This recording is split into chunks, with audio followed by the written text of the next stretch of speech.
Bom dia, bom dia. Bom dia. Bom dia. Gente, é um prazer ter vocês aqui hoje para a abertura dessa frente parlamentar em defesa das comunidades terapêuticas. Comunidades muito importantes, né? Sei do trabalho de vocês, eu sei como muda a vida de muitas pessoas. Eu que fui vereador um bom tempo, tendo esse contato direto com muitas famílias que precisam muito desse apoio, muito dessas comunidades. Autorizado pelo ato 5.390, de 12 de março de 2025, é instalada em reunião realizada no dia 7 de abril de 2025, conforme o ofício de instalação número 004, a Frente Parlamentar tem como objetivo debater, discutir e propor projetos e incentivar as ações na área de saúde e assistência social, além de fomentar discussões acerca de temas relacionados. A partir de dados coletados, sabe-se que a dependência química é um problema de saúde pública com impactos profundos na segurança, economia, relações sociais. Reconhecida pela Organização Mundial de Saúde, OMS, como uma doença crônica, progressiva e fatal, sua complexidade exige respostas articuladas entre sociedade civil e poder público. Os trabalhos da Frente Parlamentar assegurarão condições adequadas para o funcionamento das comunidades terapêuticas. Essa iniciativa contribuirá para a formulação das políticas públicas eficazes no combate à dependência química, garantindo alinhamento com o esforço do governo do Estado na área da saúde e assistência social. O objetivo da reunião hoje é proceder ao lançamento público da referida frente para que seja dado início aos trabalhos do grupo parlamentar. Tem a mim como presidente deputado Alan Ferreira, como secretário executivo Dr. Bruno Rezende, e é composto também pelos seguintes deputados, seguintes parlamentares: Janete de Sá, Adilson Espíndola, deputado Bispo Alves, deputado Calegari, deputado Capitão Assunção, deputado Dari Pagum, deputado Danilo Baense, deputado Deninho, deputado engenheiro José Esmeraldo, deputado Fábio Duarte, deputado João Cosa, deputado Marcos Madureira, deputado Sérgio Meneghelli, deputado Toninho Demater, deputado Zé Preto. Mostra aqui a importância que tem, né, as comunidades, como que os deputados assinaram junto e querem participar, que aqui o objetivo aqui é fazer essa ponte, né, essa ligação entre a Assembleia Legislativa e o Executivo. Vou iniciar os trabalhos aqui convidando para fazer parte da mesa o pastor Luiz César Ferreira de Oliveira. Pastor Luiz, por favor.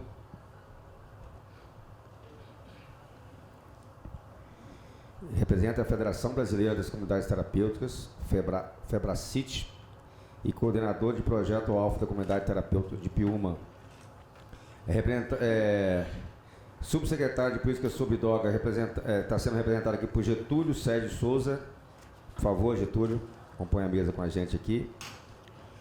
E o senhor Mário Kleber Serrano Ferreira, presidente do Instituto Viva Mais. Por favor.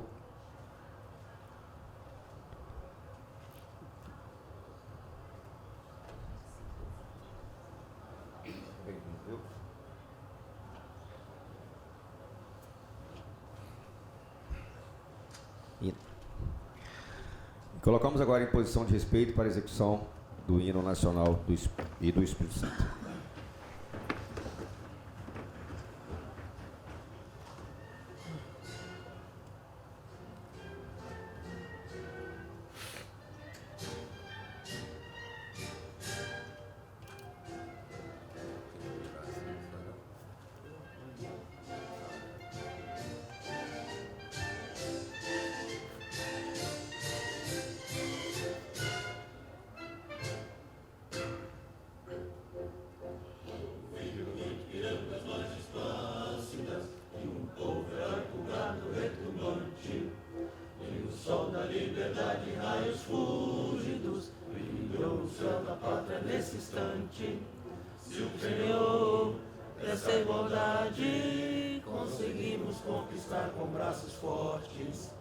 Em teu seio, como liberdade, desafio nosso peito à própria morte.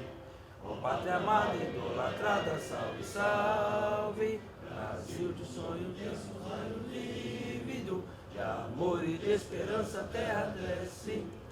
Sem o teu formoso céu risonho e límpido, a imagem do cruzeiro resplandece.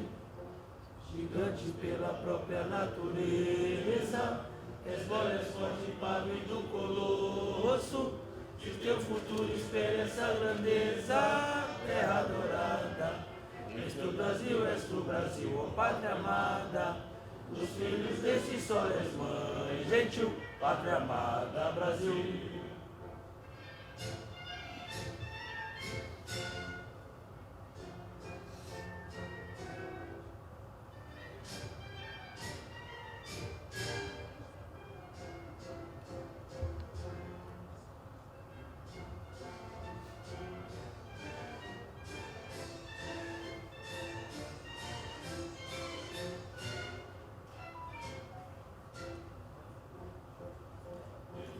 Eternamente em berço esplêndido, ao som do mar e à luz do céu profundo, fulguras o Brasil fora da América, iluminando o sol do novo mundo.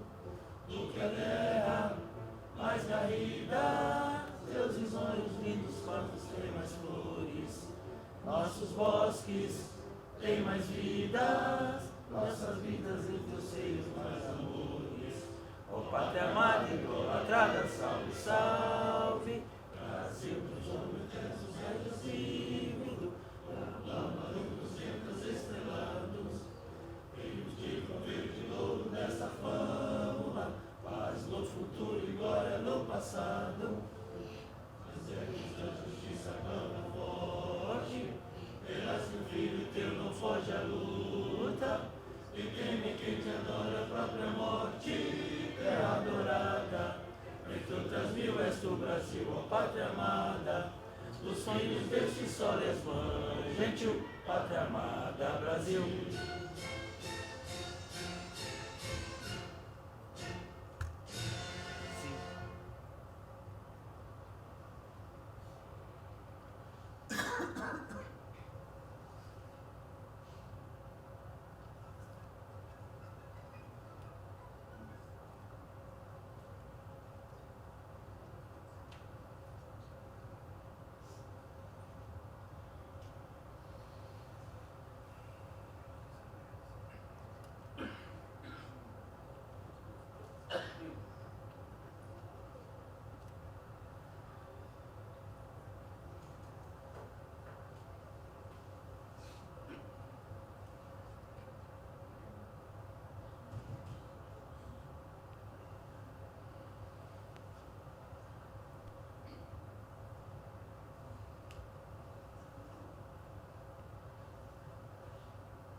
Novamente, agradecer a todos os presentes, aqueles que chegaram agora também, sintam-se abraçados. Obrigado. Nessa terça-feira, pastor, 10 horas da manhã, nós temos aqui esse salão cheio de pessoas que, assim como o senhor e como todos aqui, estão em busca de ajudar, melhorar a vida das pessoas, né? Quando eu digo das pessoas, é das famílias, né? Porque as comunidades terapêuticas, elas fazem um trabalho de reconstrução das famílias muito importante. Eu acompanho há muito tempo, até porque quase todos que trabalham tem casos na família. Eu tive meu irmão numa situação dessa, graças a Deus e graças a esse trabalho, hoje ele está recuperado, isso é muito importante. E a partir de agora, para fortalecer essa discussão, temos a honra de ouvir aí a experiência vivida pelos nossos palestrantes.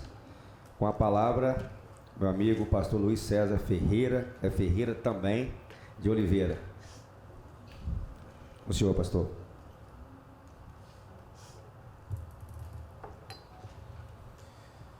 Bom dia a todos. Bom dia. Bom dia a todas.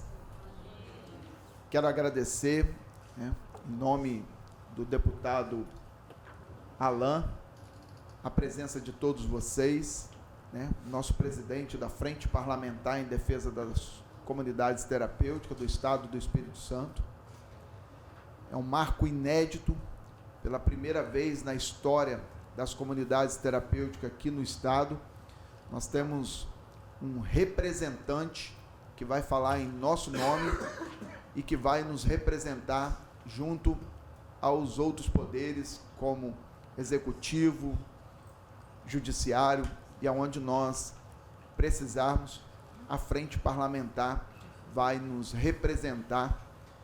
E quando o Alain me chamou para uma reunião e propôs que ele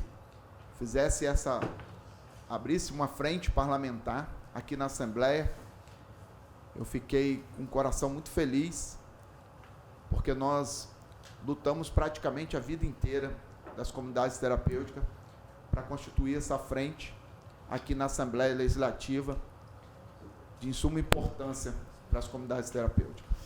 Quero cumprimentar aqui meu amigo Getúlio, representante do governo do Estado, gerente das políticas públicas sobre drogas. Quero cumprimentar meu amigo Kleber, também é um lutador, presidente do Instituto Viva Mais aqui de Cariacica. Kleber tem feito um trabalho e ajudado as comunidades terapêuticas que hoje estão com dificuldades com a questão, principalmente na área da documentação.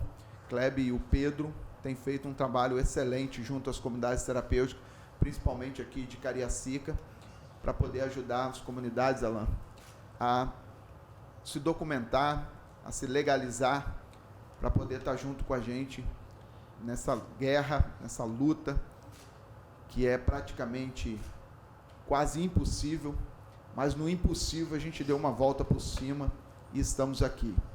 Fico feliz por ter aqui pessoas que já passaram pelo Projeto Alfa, lá em Piúma, estão muito bem, entendeu?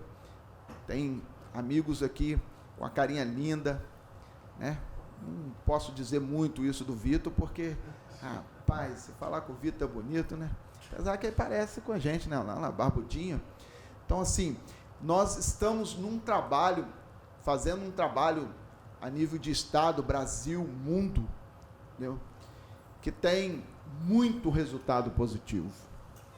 E aqui no Espírito Santo, nós temos um governador, entendeu, que abraçou as comunidades terapêuticas em 2013, através do programa Rede Abraço, e hoje da Subsecretaria sobre Drogas, entendeu, na pessoa do coordenador, do subsecretário Carlos Lopes, que vem fazendo um excelente trabalho, entendeu?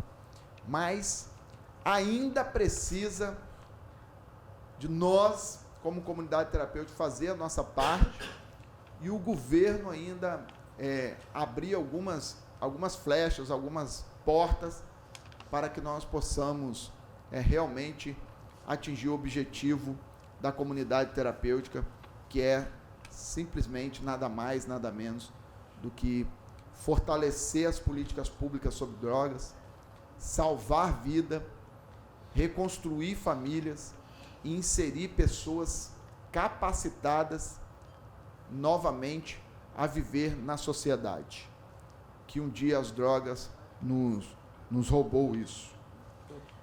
E falando de comunidade terapêutica, eu quero aqui honrar aqueles que começou a história de comunidade terapêutica. Talvez muitos de vocês não conhecem, como eu também não conhecia, mas através de alguns estudos, pesquisas, cursos, eu descobri que a comunidade terapêutica, ela começa em 1946, que é um psiquiatra chamado Thomas May, psiquiatra inglês. Ele começa o primeiro termo, comunidade terapêutica, CT, na Inglaterra. Depois, em 1947, nós temos aí o mais conhecido como fundador, né, da comunidade terapêutica, que é também o psiquiatra inglês Maxwell Jones, que em 1947 ele cria a comunidade terapêutica. Depois dá um tempo nisso, em 1961, Ephraim Ramírez, com a influência de Maxwell Jones, ele funda a primeira CT em recuperação para a dependência química. Maxwell Jones, ele trabalha em cima da comunidade terapêutica, mas daqueles soldados de guerra, né, que ficaram com as neuroses da guerra. Ele trabalha para recuperar aqueles soldados britânicos. Mas Ephraim Ramírez já funda a primeira comunidade terapêutica na linha da dependência química, tratando dependência química. E depois vem seção de outros, né, como cofundador do DITOP, que é dos Estados Unidos, David, o Dr. Mestre, que é um psiquiatra fundador de CT nos Estados Unidos também. E aí vem a história de muitos deles, entendeu? Até chegar em 1980, 78, 79, a comunidade terapêutica chega no Brasil através do Instituto Padre Haroldo, através do Padre Haroldo Hans. Padre Haroldo é um mexicano que ficava ali entre México e Estados Unidos, muito próximo, vem para o Brasil trabalhar com prostitutas na rua, com dependência química na cidade de São Paulo. Chega lá, ele vê que a questão masculina também estava muito elevada. Ele trata as prostitutas com dependência química e também começa a tratar os homens. E aí ele funda a primeira comunidade terapêutica no Brasil. Essa comunidade terapêutica começa numa linha, seguindo uma linha totalmente na esfera religiosa, entendeu? E na década de 90 foi impulsionada, que é aí que eu queria estar aqui fazendo essa fala e já convocando o nosso deputado. A comunidade terapêutica na década de 90, ela foi impulsionada por falta da política pública acontecer para acolher as pessoas com a problemática de álcool e drogas, problemática das drogas, e que não tinha acesso, entendeu, a nenhum tratamento a não ser os grandes manicômios, a não ser as clínicas fechadas, que era pequeno o tamanho da estrutura que tinha, e já na década de 90 já começa a explodir a droga para tudo quanto é lado. Então a comunidade terapêutica entra nessa linha para poder trabalhar com a pessoa, principalmente já em estado, né, de rua, né? Já pessoas em situação de rua, que é um dos públicos maiores da comunidade terapêutica. Hoje, nosso maior público é a pessoa em situação de rua, onde realmente perderam tudo. Então, nessa linha do tempo da década de 50, da criação do conceito comunidade terapêutica de Maxwell Jones no Reino Unido, com foco no tratamento da neurose da guerra, na década de 70, dá início à consolidação da CT, que surge, né, através, no Brasil, surgem diversas iniciativas, entendeu? Na década de 90, um forte crescimento das CTs, impulsionando por falta das políticas públicas eficazes, entendeu? Nos anos 2000 para 2001, a criação da Secretaria Nacional de Política sobre Droga. Aí começa a abrir uma porta para a comunidade terapêutica sair da linha da ilegalidade, sair da margem, né, daquilo que não funciona, daquilo que nós éramos e somos até hoje acusados, né, covardemente. E ela é criada a Secretaria Nacional sobre Drogas, SENAD. E a SENAD, através de um movimento para reconhecimento das CTs como parte da rede de atenção aos dependentes químicos. Atualmente, as CTs se expandiram e se tornaram um importante recurso. Hoje, nós estamos a quase 1.900 CTs espalhadas pelo Brasil, né? Quase 2.000 unidades.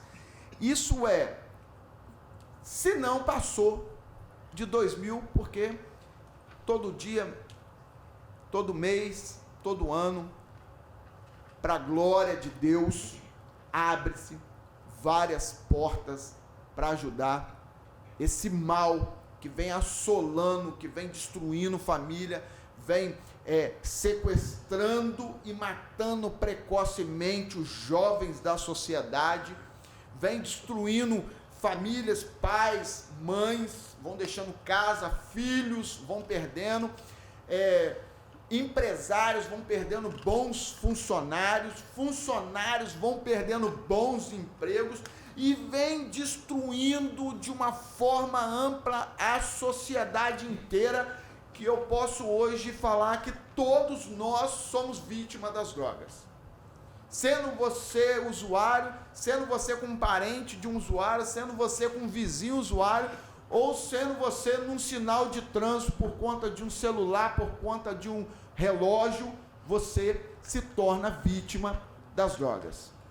Então hoje, deputado, a sociedade está encurralada pelo mal que tem nos trancado dentro de casa, nos colocado medo, e a cada vez mais tem aumentado, e nós temos perdido o controle total das drogas. E a evolução das CTs, na época da fundação, ficávamos, né? E até hoje nós somos acusados e chamados de manicômio por conta disso.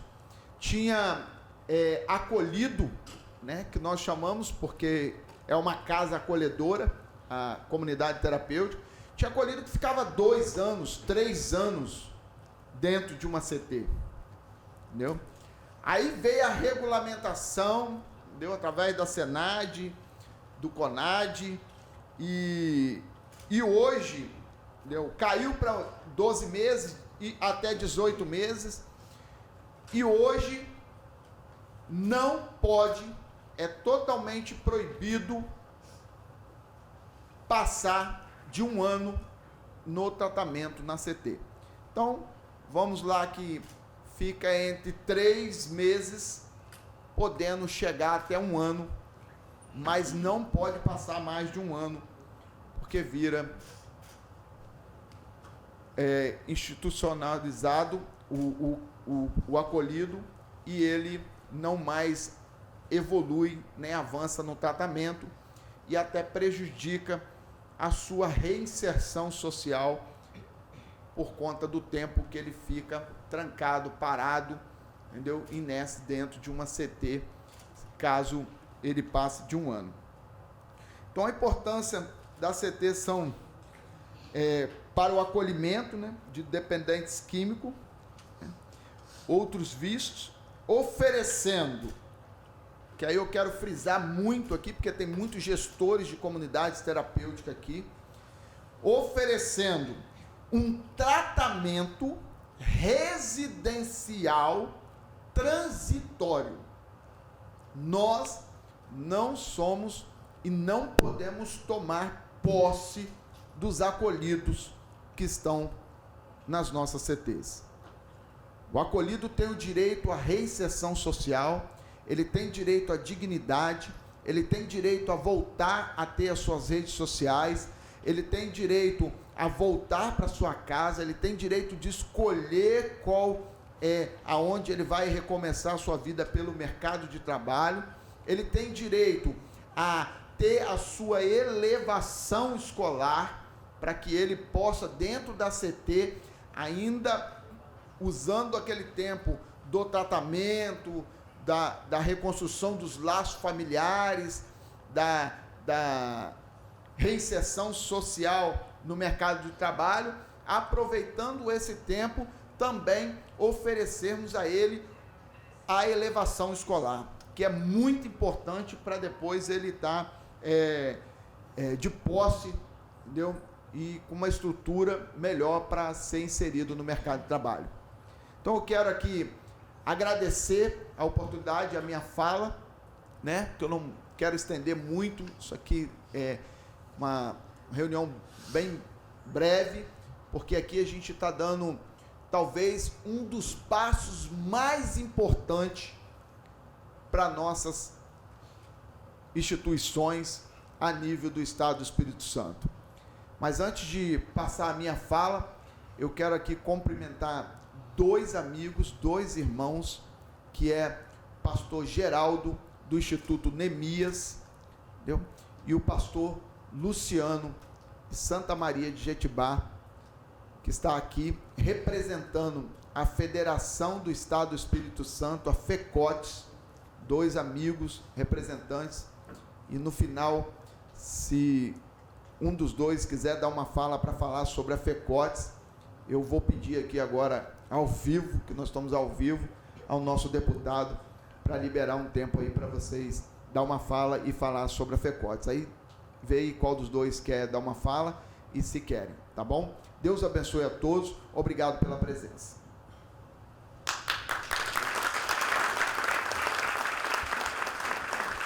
Muito bem, muito bem.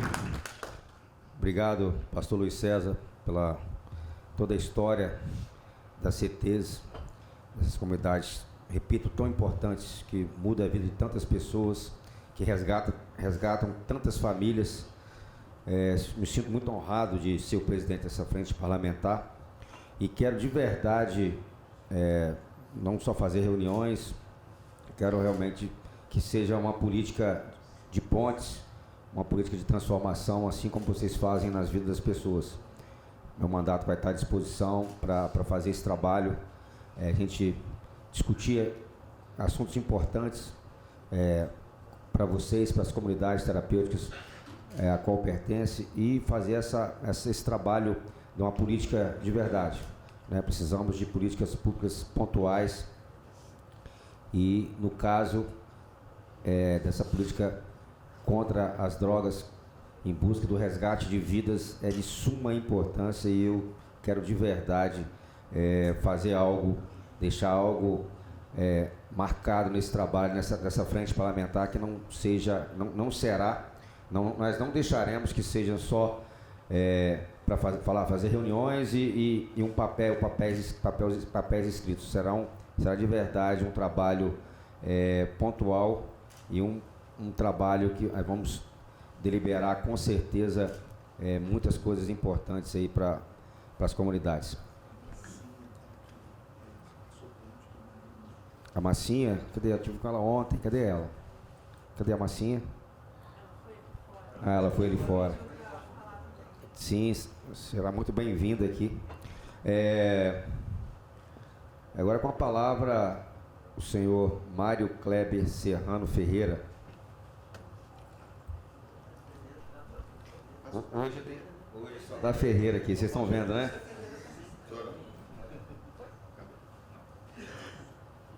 Na verdade, hoje só dá Ferreira e flamenguista aqui, viu?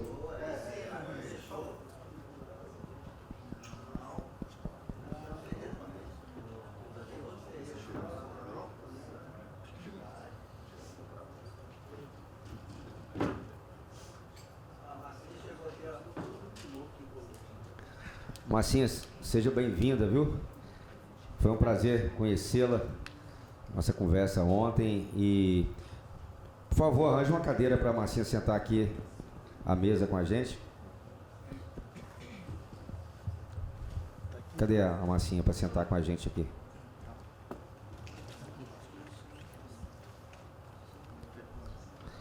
Pastor Luciano também, por favor, se quiser sentar com a gente aqui. Será um prazer muito grande.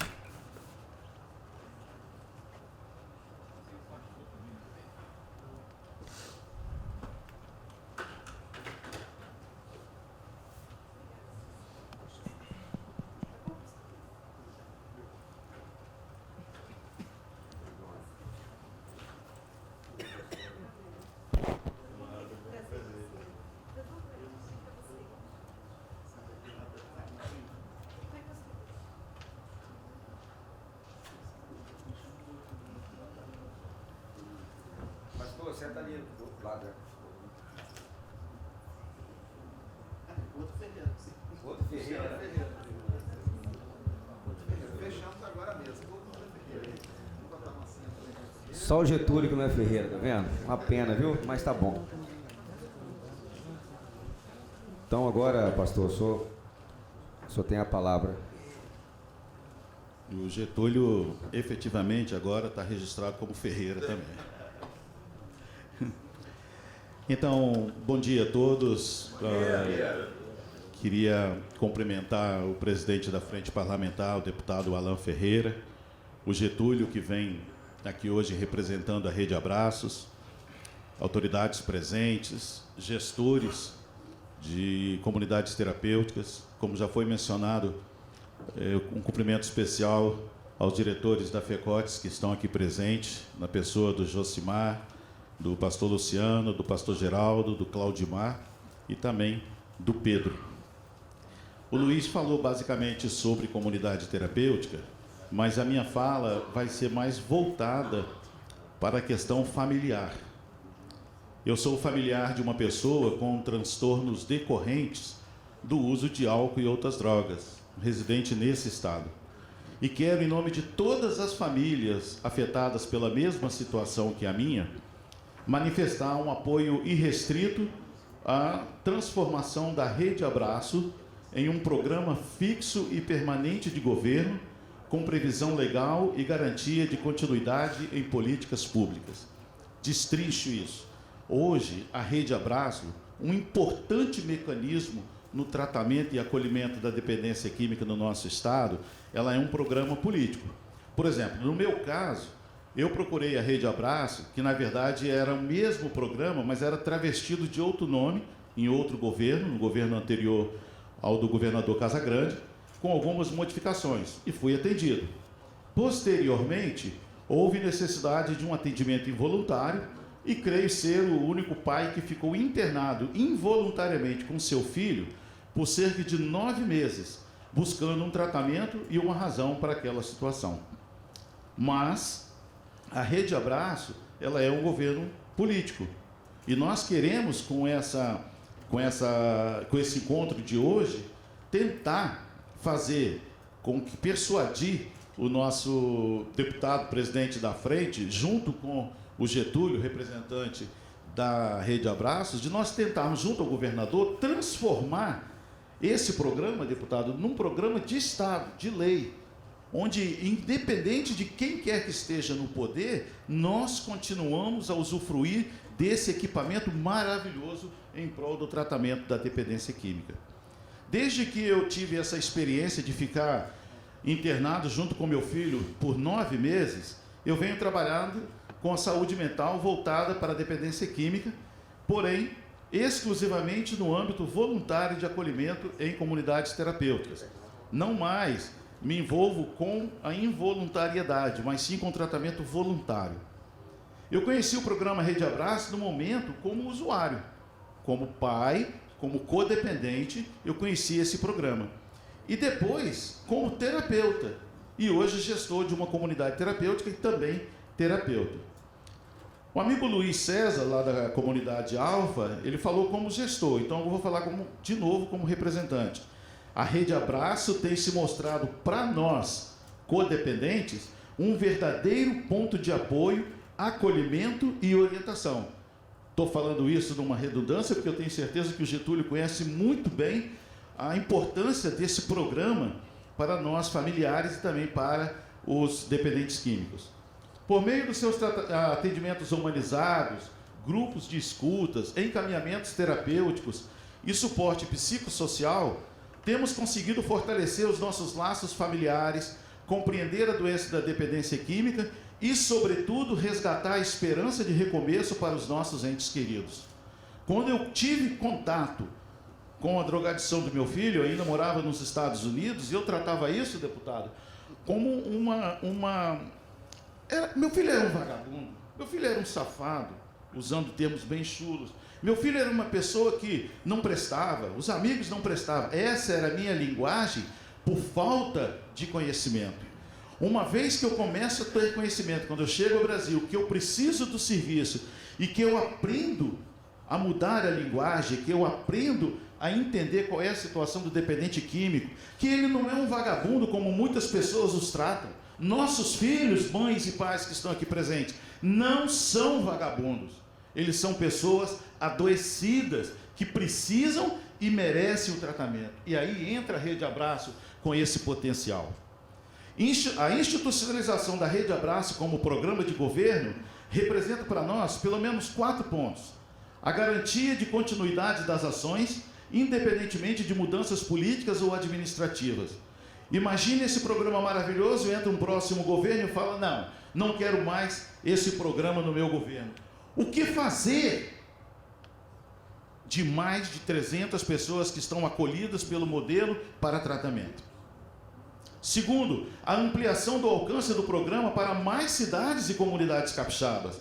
Hoje nós temos, são 5 comunidades, Getúlio? 3 comunidades credenciadas. São 3. Não, comunidades credenciadas. Nós temos hoje 5 comunidades credenciadas, sendo Cariacica, Piúma e 2 no interior do estado.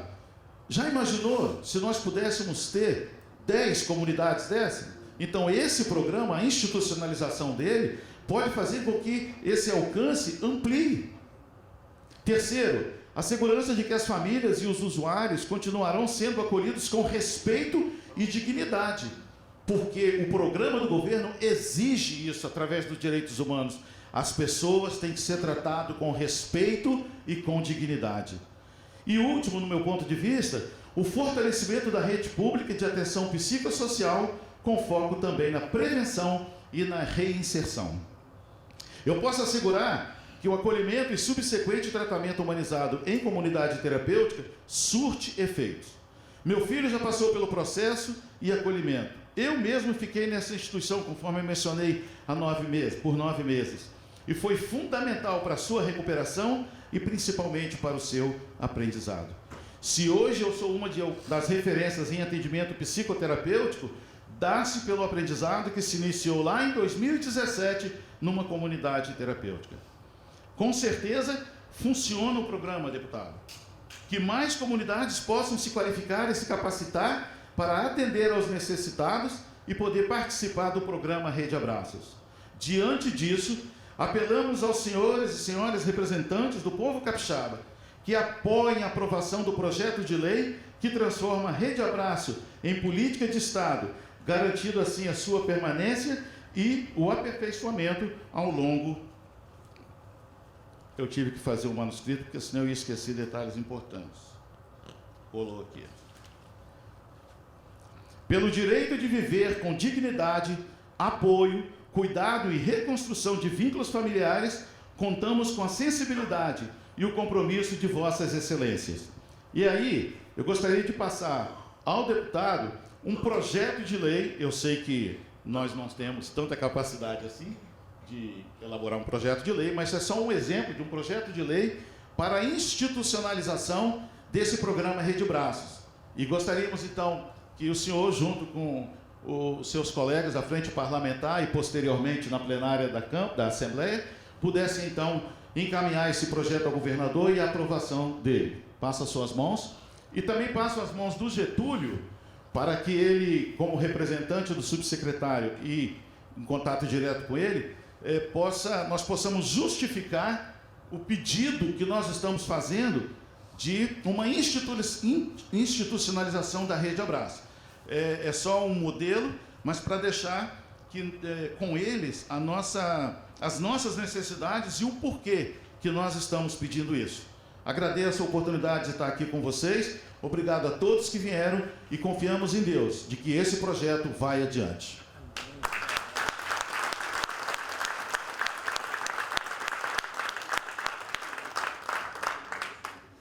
Então, está sendo passado por todos aí, porque vocês colocam o nome e a cidade de onde vocês vêm, que esse documento nós vamos entregar também junto ao projeto de lei para o deputado Alan Ferreira. Obrigado, Mário. E com certeza conte comigo, conte com essa Casa de Leis para que, em parceria com o nosso governador Renato Casagrande, realmente a gente possa aí trazer esse projeto, se tornar lei e ser permanente, né? Que se mude o governo e continue esse projeto que é tão importante para muitos capixabas. Agora vamos ouvir aqui o senhor Getúlio Ferreira, para poder fechar aqui. Vamos ouvir um pouco agora, representando aqui o governo do Estado. Oi, estão me ouvindo? Aí. Bom dia a todas e todos. Bom dia! Opa! Que bom dia forte, hein? Isso aí. Assim, a gente fica... eu acho que é por causa que eu fui rebatizado aqui, né, como Ferreira.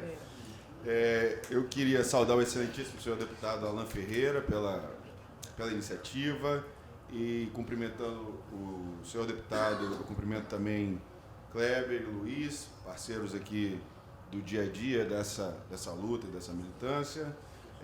Também eu queria cumprimentar os outros colegas que compuseram a mesa posteriormente.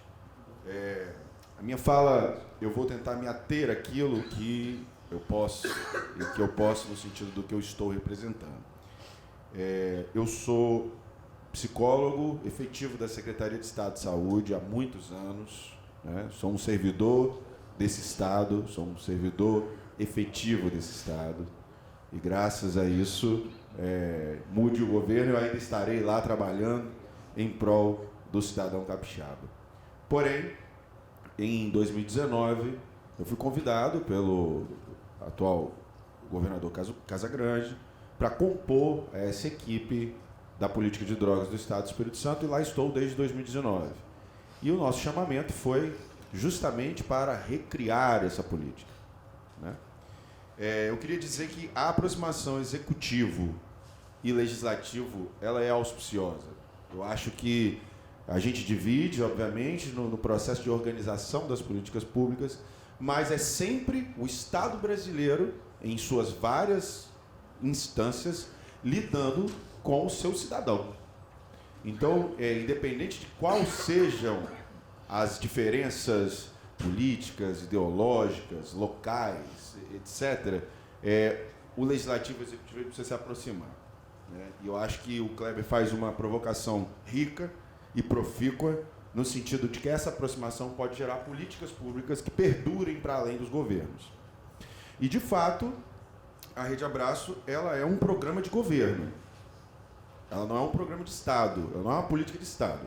É um programa de governo que surge em 2013, no primeiro governo Casagrande, e tem como perspectiva, né, fazer uma interface com os diferentes serviços que existem para a pessoa com problema com drogas, seja ele ou familiar. Importante notar é que o grande diferencial desse programa, que eu posso dizer hoje, sem ser demagogo, que nós somos referência nacional, que nós somos, né, o programa Rede Abraço é referência nacional em vários aspectos, inclusive em alguns aspectos que nós somos atacados pelos colegas, por exemplo, o nosso rigor. Não existe programa mais rigoroso no Brasil do que o programa Rede Abraço. Eu vejo colegas aqui que são credenciados a nós e sabem do que eu estou falando. Nós prezamos pela qualidade. E aí eu queria que vocês entendessem que a partir do momento que a gente exige essa qualidade, a gente eleva também a posição de vocês como parceiros. Né? Então, de certa maneira, esse programa começa em 2013 de uma forma... com o término desse primeiro governo Casagrande, ele foi consideravelmente desinvestido, eu posso falar isso sem nenhum problema, por isso ele mudou de nome, por isso ele ficou difícil acesso, né? E em 2019, com o retorno do governo Casagrande, ele quis dar uma grande guinada no programa. E por isso nós fomos convocados, o Carlos Augusto Lopes foi convocado como subsecretário, e ele formou uma equipe na qual eu estou. Qual era a grande preocupação do Carlos naquele momento, que eu compactuo, e lá estou até agora? Era fazer duas coisas. Primeiro, fortalecer o programa Rede Abraço como uma instância de tratamento. O que isso quer dizer? Que ele não fosse um mero escritório administrativo. Ele teria que ser um local em que você chegasse lá e você teria atendimento médico, teria atendimento psicológico, atendimento de grupo, ali mesmo, né? Qualificar isso e também qualificar as parcerias que a gente faz para aquisição de serviços de acolhimento residencial transitório, que são serviços que no Brasil costuma se chamar comunidade terapêutica. E para isso foi necessário criar um conjunto de documentos que não existiam. Organizar a casa. Essa organização fez com que a qualidade do serviço pulasse daqui para aqui. Isso eu posso falar com profundo conhecimento de causa. Então hoje, esse é um diferencial que o programa Rede Abraço tem de outros programas da política de drogas pelo Brasil. Ele tem atendimento direto à população. Você vai em outros, não tem. Geralmente o serviço ele é mais de organização de contratualidade, né? Faz contratos, não tem um serviço porta aberta. E o programa tem um serviço porta aberta. De tal maneira que, se for de interesse dessa Casa de Leis, na figura da Frente Parlamentar, transformar isso em política pública, para nós, somos parceiros nisso. Não preciso nem pensar. Isso aí eu só preciso... Eu não tenho problema em dizer isso em nome do governo, uma vez que é um programa que nós acreditamos, né? E vocês trabalham no campo, vocês sabem que é um programa que é um campo com muitas contradições e que sofre ataques de todas as frentes, né? Sofre ataque de todos os lados. Porém, nós sabemos que o problema de drogas, o problema de dependência química, ele é consideravelmente misterioso para a ciência. E quanto mais serviços qualificados para atender essa demanda a gente tiver, mais chances a gente tem de chegar até aqueles que sofrem. Então eu queria pontuar algumas coisas antes de ir caminhando já para os finalmente aqui. É o seguinte: a primeira coisa é distinguir algo importante. Uma coisa no Brasil é a política de drogas. Ela tem, inclusive, sua legislação própria. Outra coisa é a saúde brasileira. Primeiro, a gente é parceiro. Tá? Eu sou um profissional da saúde. Né? Eu sou efetivo da Secretaria de Estado de Saúde desse estado. Mas somos parceiros. Por quê? A política de drogas, ela abre o leque um pouco. Quando ela abre o leque um pouco, ela pode alcançar problemas que não são necessariamente de ordem da saúde. Vocês devem ter isso. Por isso que a gente falou aqui, olha, grande parte do nosso público é população de rua. Não é? Por quê? Porque a questão das drogas se mistura com a questão da iniquidade. De como a gente tem um contexto social extremamente desigual, em que pessoas carecem de necessidades básicas.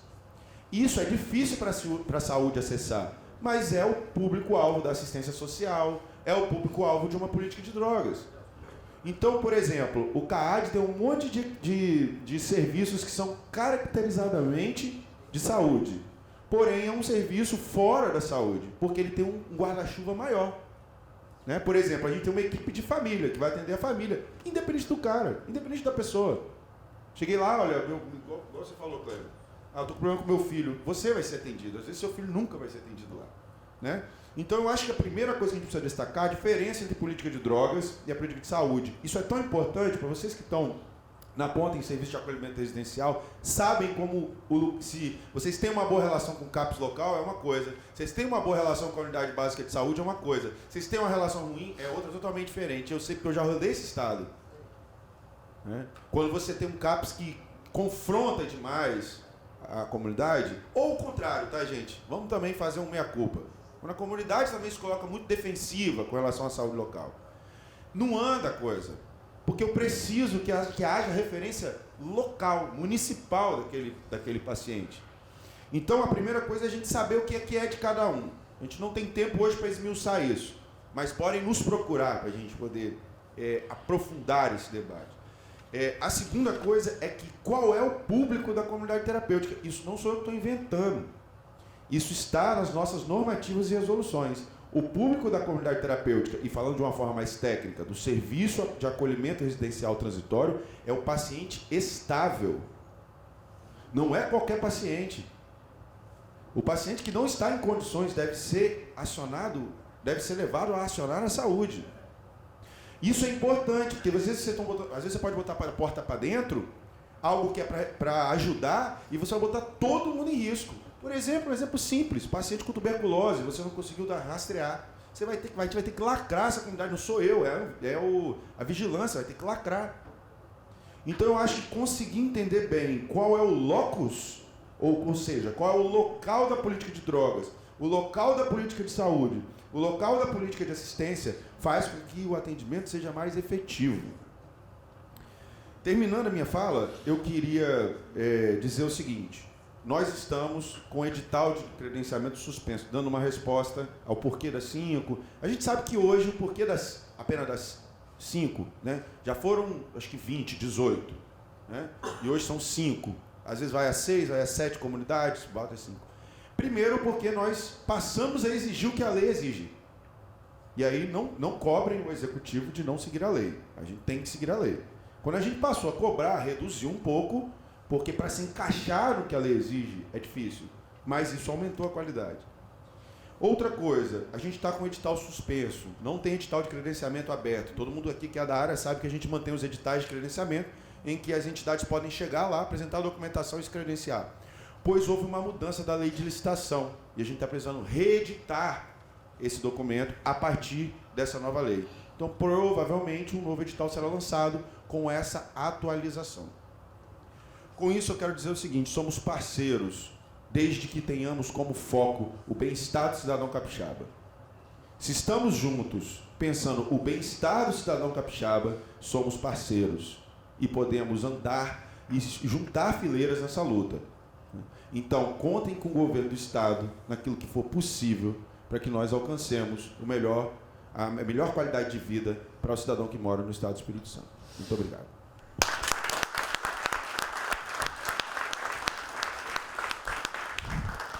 Obrigado, Getúlio. Muito obrigado pela sua fala, representando aí o governo do Estado. Gostei da sua fala, principalmente na questão da Rede Abraço. Realmente temos que pensar numa lei que assegura que qualquer governo que vir terá esse projeto tão importante para todos nós capixabas, como você disse, pensando em todos os capixabas. Quero aqui registrar também e dar os parabéns aí a Rosana Cordeiro. Cadê a Rosana Cordeiro? É a única representante da comunidade terapêutica feminina, Ação, Amor, Espaço Terapêutico Feminino. Deus abençoe sua vida. Parabéns, viu? Vamos ouvir agora também aqui a nossa querida Massinha Cristina Macedo Silva Ferreira, falar um pouco para a gente também da experiência dela. Nós conversamos ontem e eu sei que ela tem muito para somar aqui com a gente. Bom dia, né? Bom é um dia. prazer estar aqui. Eu costumo saudar sempre, o pessoal me conhece por Shalom, né? Porque nós precisamos de muita paz, né? E quero dizer que, na verdade, é um privilégio estar aqui. Eu sou apenas uma voluntária, como que eu vou dizer assim, uma defensora do terceiro setor. Eu acredito, sabe, deputado, que o Estado, o poder público deveria valorizar muito o terceiro setor, porque ele já provou que ele é ineficiente em muitas áreas. E o terceiro setor tem cobrido essa deficiência do poder público e, né, no cuidado com o ser humano. Né? E até porque o poder público tem que cuidar de infraestrutura, de tantas outras coisas. Mas quem cuida realmente do ser humano é o terceiro setor, que se dedica, e muitos estão aqui, eu tenho certeza, por ministério, porque a Rosana é uma que eu sou parceira dela desde que ela começou. Tem o quê, Zana? Uns 15 anos?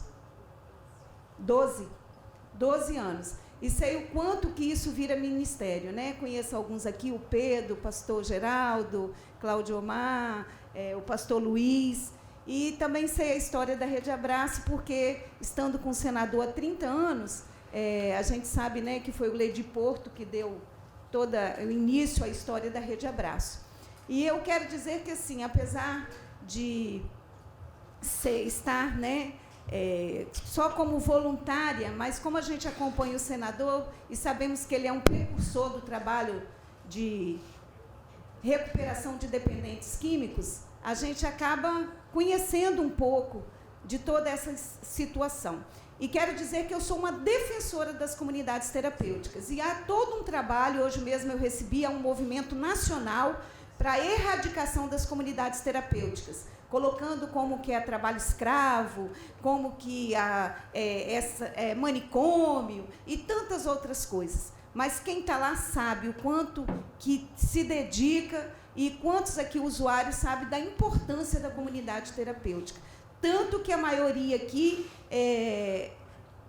como que eu vou dizer, ninguém tem, como que eu vou dizer assim, a gente vinha discutindo isso, ninguém aqui prende ninguém, não é nada compulsório. Quem está aqui faz todo um trabalho voluntário de pessoas que descobriram que estão doentes e que precisam de ajuda. E a gente sabe que eu tenho o hábito de dizer que nenhum de nós é melhor do que todos nós juntos. E quando isso é feito, tanto é que a estratégia de Alcoólicos Anônimos funciona bem, porque a gente, né, um segurando na mão do outro, você vai, não vai, vamos aqui juntos. E isso é muito importante. Quero dizer assim que eu entendo a necessidade da parte documental, da organização, não sou contrária a isso, sou uma defensora que as comunidades se legalizem, até para receberem emendas, mas também sou a favor de sou assim, uma crítica, que nós temos muita burocracia, né? Vamos ser sinceros, tem muita coisa que emperra, que não é tão necessário, que se junta um monte de papel, mas efetivamente esse monte de papel nem tem tanta utilidade assim.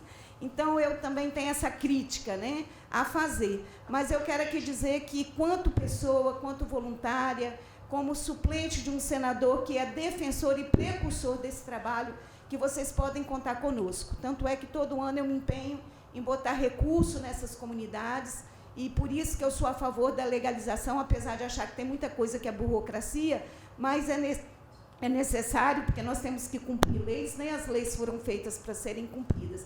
Mas eu quero parabenizar o deputado pela iniciativa, pela frente, quero me colocar à disposição, a gente discutir junto esse projeto do Kleber aí, ver, e também quero fazer um pedido. Muitas comunidades não estão aqui porque há um movimento para que se acabe com a espiritualidade nas comunidades terapêuticas. E João 16,7 diz que é só o Espírito Santo que convence o homem do pecado, da justiça e do juízo. Então, eu acredito que a única pessoa que pode mudar o caráter do ser humano e ajudar na recuperação é o Espírito Santo de Deus e é a palavra de Deus. Então, eu sou uma defensora e eu gostaria, assim, esse grupo não está aqui, eu até contribuí para que esse grupo estivesse ali no Rio de Janeiro, gostaria de estar aqui com ele, de estar lá com eles, mas, infelizmente, eu não pude estar. Mas todo mundo aqui sabe que eu estou sempre, todo movimento que eu posso, eu estou junto, né, Cláudia Mar? Sabe que eu sou uma defensora mesmo, mas eu quero dizer, assim, que nós precisamos estar juntos nesse trabalho. Quem está aqui, quem foi para o Rio de Janeiro. Então, ontem estive com o deputado, ele disse que nós vamos ter várias reuniões ainda, para a gente contribuir, e eu concordo quando os meninos reivindicam que isso vire um plano de governo, né? Porque a gente fica muito à mercê de administrações. E eu concordo com isso, viu, pastor Luiz? Porque o trabalho é muito sério, é um trabalho de dedicação, é um trabalho ministerial, porque as pessoas que aqui estão dedicam as suas vidas a isso, e não tem nada melhor do que investir a nossa vida na vida do outro, né? Então, eu também me coloco à disposição, trago um abraço do senador e contem comigo em todas as áreas que vocês precisarem. Deus continue nos abençoando. Amém!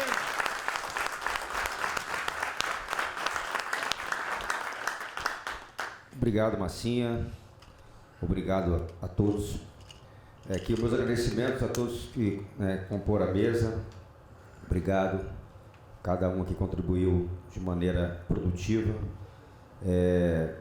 Agradecer aos servidores da casa, do nosso gabinete, das comissões temporárias, de todos que colaboraram direta e indiretamente para a realização dessa reunião, dessa frente parlamentar. Se Deus quiser, em breve vamos colher muitos frutos. Eu acredito muito nisso. Agradeço também à sociedade capixaba que nos assiste aí por intermédio da TV Alice e redes sociais.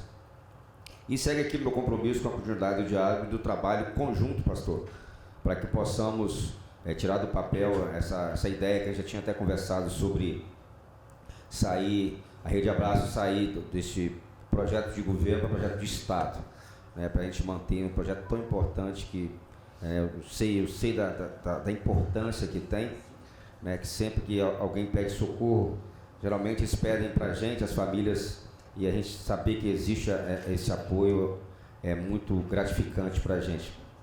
Então, nada mais havendo a tratar, declaro encerrados os trabalhos da Frente Parlamentar. Muito obrigado a todos vocês, que Deus abençoe cada um de vocês, a família de vocês, o trabalho de vocês, e em breve teremos uma próxima reunião, né? Essa aqui foi para a abertura dessa frente parlamentar, mas com certeza teremos muitas outras, e Getúlio, todos vocês aqui, a Massinha, enfim, toda a mesa aqui, todos vocês estão convidados, com certeza já chegará esses convites aí, para que a gente possa dialogar, ouvir mais vocês, né? Hoje começar uma abertura, mas ainda nas próximas reuniões a gente vai ouvir novos diretores da CTs, os pastores aqui, como a Massinha disse, sem Deus nada, não adianta, Deus tem que estar presente sim em tudo na nossa vida, principalmente nesse momento de fragilidade, nesse momento onde você é dominado pela droga, lícita ou não, e Deus é presente na vida das pessoas, ele muda aqui, mudou do meu irmão, eu sempre digo isso, tem essa referência dentro da minha casa, que, claro que ele teve ajuda humana, mas a ajuda principal foi de Deus, que tirou ele do abismo, porque não tem fundo não, tá? Às vezes a pessoa fala, está no fundo do poço. Não está no fundo do poço, porque infelizmente não tem fundo, é um abismo. E agradeço muito a Deus por ter feito isso na vida dele, e agradeço muito a Deus também por existir as comunidades terapêuticas que fazem esse trabalho muito importante.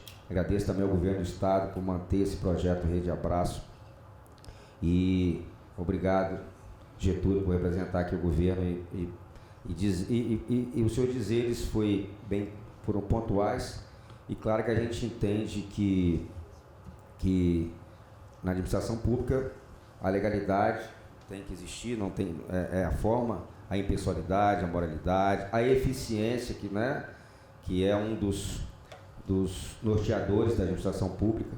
Então, parabéns para você também. E é isso aí. Que Deus abençoe. O pastor quer falar algo?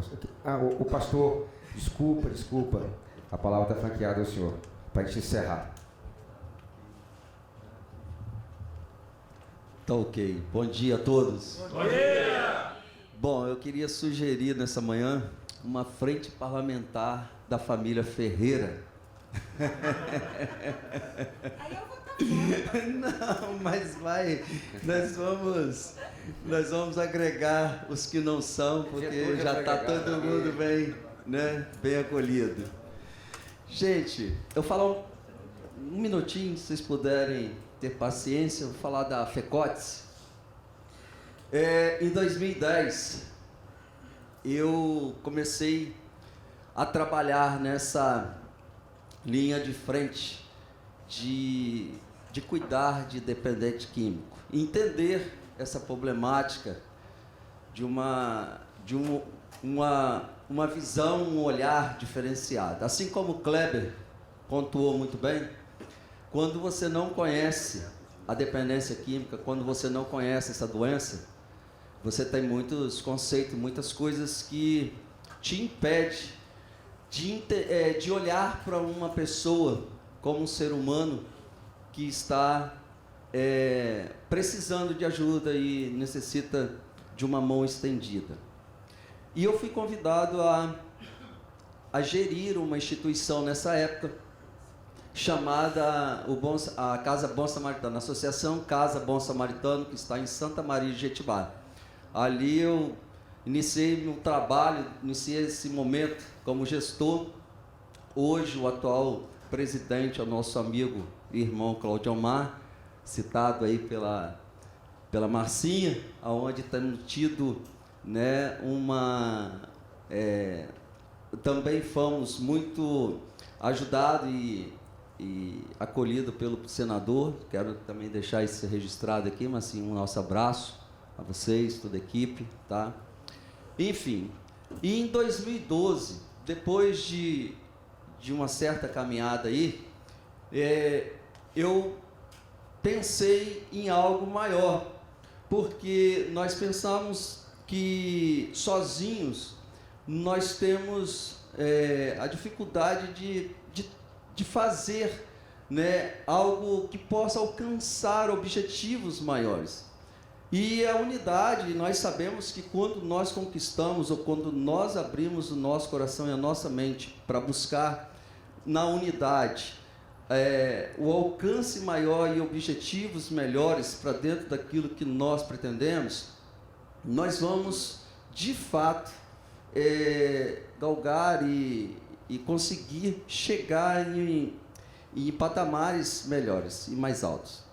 E numa conversa que eu tive com meu amigo Pedro Lupe, que ali está, numa ligação, nós tivemos um momento falando no telefone. Pedro, alguém me disse que existe uma ideia de uma formação, de uma associação e tal, para as comunidades terapêuticas. O que é que você tem aí que nós podemos conversar? Não, Luciano, aqui a gente tem em mente e tal, mas ainda nós não avançamos. E aí eu desci, vim de Santa Maria, nós sentamos um dia, conversamos sobre essa estratégia de começarmos um trabalho, uma associação, que ali ela se formou como a ACOTES na época, Associação das Comunidades Terapêuticas do Espírito Santo. Tivemos nesse momento um envolvimento muito grande de algumas comunidades. Se eu não me engano, nós tínhamos, na época, umas 16 comunidades envolvidas diretamente nesse trabalho. A comunidade do pastor Luiz Alfa, né, da Viva Mais, que na época era a SEDEC, né? Neemias, a Associação A Casa Bom Samaritano, enfim, muitas instituições aí, talvez vou esquecer de algumas. E temos caminhado até aqui e tentando, sabe, queridos, que o que acontece? Nós precisamos pensar que isoladamente as coisas elas podem até acontecer. Talvez isoladamente você pode ir até mais rápido, mas quando nós nos juntamos, quando nós nos organizamos, nós vamos mais longe. Esse é o objetivo de uma associação e de uma federação que hoje é a FECOTES, a Federação das Comunidades Terapêuticas do Espírito Santo, a qual o presidente é o Elias Ferreira, tá? Para não ficar distante aí dos Ferreiras que aqui estão, Elias Ferreira, que assim como a Marcinha citou, hoje está no Rio, junto com outros colegas, outros amigos e diretores da FECOTES, que estão ali trabalhando em prol, né, fazendo esse debate em prol das comunidades terapêuticas. Então, hoje nós temos essa formação da FECOTES. Nós temos lá um site, você pode procurar, está tudo colocado lá na rede social, que você vai ver todas as informações que você precisa saber sobre a FECOTES, para a gente não estender muito aqui. Eu só queria, né, em nome da FECOTES, hoje como secretário da FECOTES, que como estamos, eu queria só agradecer a parceria de muitos amigos, colegas que aqui estão hoje, que estão contribuindo e têm feito a diferença nesse processo, né, de trabalhar essa parte política, essa parte burocrática, como a Marcinha falou, é muito difícil. Então, muitas barreiras, muitas coisas que nós precisamos vencer, e só vamos conseguir vencer, e só vamos conseguir avançar e chegar mais longe se estivermos juntos, se fizermos isso juntos. Separadamente, você pode até ir mais rápido, mas só vai longe, só vai permanecer quem estiver junto nisso aí. Então, eu quero assim deixar meu carinho, meu abraço, né, a todos os colegas que têm trabalhado, têm se empenhado. Agora, né, o deputado trabalhando junto aí com as comunidades, fazendo essa parte política, essa parte, né, que é burocrática, mas é muito essencial para que nós possamos avançar. E conte conosco, estamos lá naquela região bem fria, né? Um clima bem gostoso, mas um coração bem quente, bem aquecido, sobre o olhar humano e o tratamento e o estender a mão daqueles que precisam, sendo ele um dependente químico ou um acolhido. Então fica aqui meu abraço, meu carinho a todos. E muito obrigado, falando assim em nome da FECOTES e todos aqueles que assim compõem essa instituição. Um abraço a todos. Obrigado. Obrigado, pastor. Muito obrigado. Agora sim, nada mais havendo a tratar, declaro encerrados os trabalhos da Frente Parlamentar. Muito obrigado a todos. E, novamente, nunca é demais. Que Deus abençoe a todos vocês. Obrigado.